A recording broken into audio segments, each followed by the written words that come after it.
উজি নিশার plan successful. Delhi থেকে আসার নাটক করে ঋষির মায়ের মন জিতে নিল তারা। ব্যানার্জি বাড়িতে উজি নিশাকে আমন্ত্রণ করলো ঋষির মা।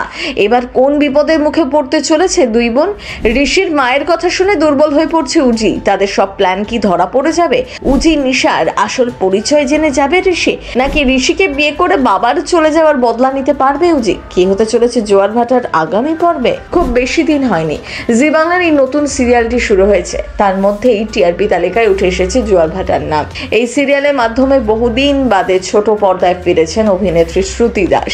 এই প্রথমবার আরাত্রিকা মাইতি এবং শ্রুতি দাসকে দুই বোনের চরিত্রে দেখা যাচ্ছে। তাদের বিপরীতে নায়ক চরিত্রে রয়েছেন অভিনেতা অভিষেক বীর শর্মা। ধারাবাহিকে গতকালের পর্বে দেখানো হয়েছে নিশারা মন্দিরের ভেতরে ঢুকতে গেলেই জানিয়ে দেওয়া হয় মন্দিরে ব্যানার্জি পরিবারের সদস্য ছাড়া কাউকে যেতে দেওয়া হচ্ছে না। কিন্তু উজি জানায় মন্দিরটা তো কারোর ব্যক্তিগত সম্পত্তি নয়, তাই সেখানে যে কেউ ঢুকতে পারে। সেই নিয়ে কথা কাটাকাটি চলতে থাকে উজি এবং নিশার সাথে পুলিশে।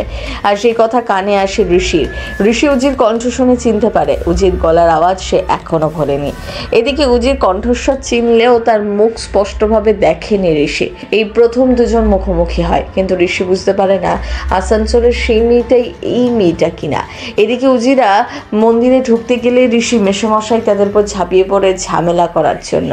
তখনই নিশা করার জবাব দেয় মন্দিরটা কারোর সম্পত্তি নয়। তারাও চাইলে মন্দিরটা কিনে নিতে পারতো, কিন্তু তা করেনি, কারণ ভগবান সবার জন্যই সমান। উজি পুরো ব্যাপারটা সামনে নেয়, আর উজির মিষ্টি কথায় ঋষির মায়ের মনও গলে যায়। এদিকে ঋষি তো হা করে উজির দিকেই তাকিয়ে আর বোঝার চেষ্টা করছে আসানসোলের সেই মেয়েটি আর তার সামনে থেকে উজি এক কিনা। এদিকে মন্দির থেকে বেরিয়ে নিশা নিজের কাজ শুরু করে। ঋষির মা যাতে শুনতে পায় সেই কারণে জোরে জোরে বলতে থাকে সে তার বোনের বিয়ে দেওয়ার জন্যই কলকাতায় এসেছে। ঋষির মা নিজে থেকে আলাপ করতে চলে আসে নিশা উজির সাথে। তবে নিশা তাদের পরিচয় দেয় অন্য, বলে তারা দিল্লি থেকে এসেছে মানতের পুজো দিতে। এরপর নানান কথাবার্তায় উজিকে পছন্দ হয়ে যায় ঋষির মায়ের। তিনি পরের দিন দুই বোনকে ব্যানার্জি বাড়িতে নিমন্ত্রণ জানান। সেখানে গিয়ে দুই বোন নিজেদের বিপদ থেকে আনবে না তো? নিশার সব প্ল্যান ধরা পড়ে যাবে না তো? কারা কারা দেখেন জোয়ার ভাটা সিরিয়াল? এই দুই অভিনেত্রীকে কেমন লাগছে? আরাত্রিকা আপনার প্রিয় নাকি শ্রুতি? কার অভিনয় সব থেকে বেস্ট? কমেন্ট করে আপনার মতামত লিখে জানাতে ভুলবেন না।